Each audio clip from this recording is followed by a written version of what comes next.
दोस्तों, क्या आपको पता है कि दुनिया का सबसे महंगा फल कौन सा है? और आखिर तिब्बत के ऊपर से हवाई जहाज क्यों नहीं उड़ता? ऐसा क्या है तिब्बत के ऊपर कि वहां से हवाई जहाज क्रॉस कर जाती है? ऐसे कई रैंडम फैक्ट्स जानेंगे आप सिर्फ 5 मिनट में। लेकिन आगे बढ़ने से पहले हमारा आपसे निवेदन है कि आप पूरा वीडियो जरूर देखें। अगर आपको वीडियो अच्छा लगे तो हमारे YouTube चैनल को सब्सक्राइब जरूर कर लें। दोस्तों, क्या आप लोगों को पता है कि तिब्बत के ऊपर से जहाज क्यों नहीं उड़ते? तो शायद आप नहीं जानते होंगे, या कारण जानकर आप चौंक जाएंगे। तिब्बत पृथ्वी के उन विशेष भागों में से एक है जहां विमान की सेवा बहुत ही कम है। ऊंचाई पर होने के कारण इसके ऊपर से विमानों का उड़ पाना असंभव सा है, जिस वजह से यहाँ विमानों की आवाजाही ना के बराबर होती है। इसके बारे में विमान विशेषज्ञों ने अपनी अपनी राय दी है।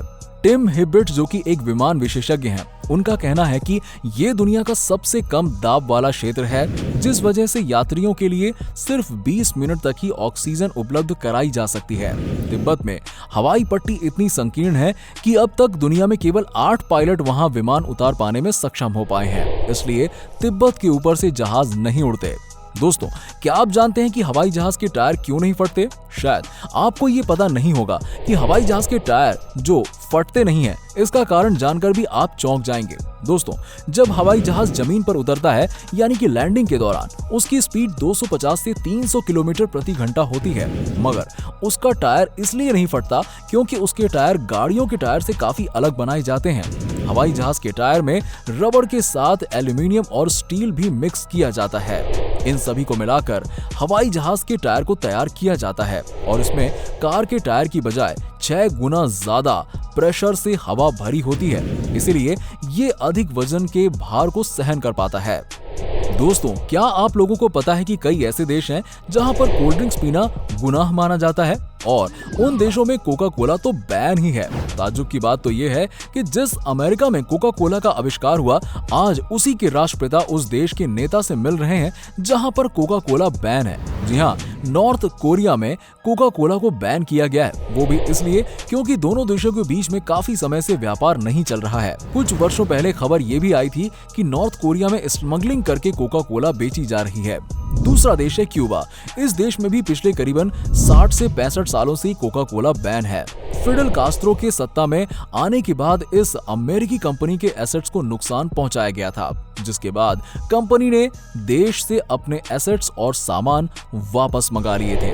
तब से कोई व्यापार नहीं हुआ है। दोस्तों, क्या आप लोगों को पता है कि दुनिया का सबसे महंगा फल कौन सा है?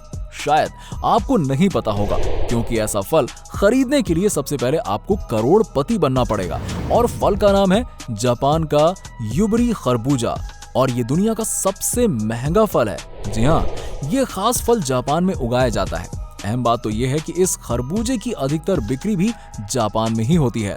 जापान से इस फल का निर्यात नाम मात्र ही किया जाता है। कीमत की बात करें तो युबरी खरबूजे की कीमत 20 लाख रुपए प्रति किलो है।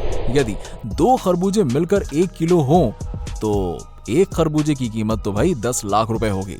इतने में आप भारत में एक शानदार कार और हो सकता है कि एक घर खरीद सकते हैं। दोस्तों, अब मैं आपको एक हैरान कर देने वाला फैक्ट बताने जा रहा हूँ। दोस्तों, क्या आप जानते हैं कि दुनिया का सबसे महंगा अंगूर कौन सा है? दोस्तों, खरबूजे और आम के बाद बात करते हैं दुनिया के सबसे महंगे अंगूर की। मजे की बात तो ये है कि ये अंगूर भी जापान में ही उगाया जाता है।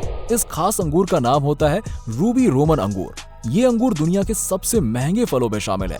एक रिपोर्ट के अनुसार 2020 में इस खास किस्म के अंगूर के 24 दाने, यानी कि 24 अंगूर का गुच्छा करीबन 7.5 लाख रुपए में खरीदा गया था। इस अंगूर को अमीरों के फल के नाम से भी जाना जाता है। दोस्तों, ये फैक्ट आपको हैरान कर देगा।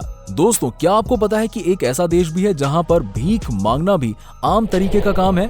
इसके लिए भी आपके पास लाइसेंस होना चाहिए। अगर आपने फर्जीवाड़ा किया तो आपको जेल भी जाना पड़ सकता है। स्वीडन के स्टॉकहोम शहर में यदि कोई भिखारी भीख मांगता है तो उसको वहां की सरकार से स्वीकृति मांगनी होगी, जिसके लिए उस व्यक्ति को $26 खर्च करने होंगे, या यूं कहें कि 250 स्वीडन क्रोना देने होंगे।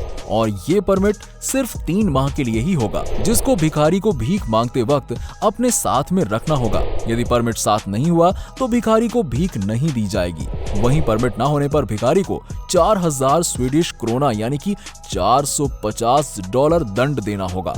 तो दोस्तों, कैसे लगे आपको ये रैंडम फैक्ट्स का ये सीरीज? अगर वीडियो अच्छी लगी हो तो इस वीडियो को लाइक कीजिएगा और वीडियो को ज्यादा से ज्यादा शेयर कीजिए। और अगर अभी तक आपने हमारे YouTube चैनल को सब्सक्राइब नहीं किया है तो हमारे चैनल को सब्सक्राइब कर लें। मिलते हैं आपसे नेक्स्ट वीडियो में, तब तक के लिए नमस्कार।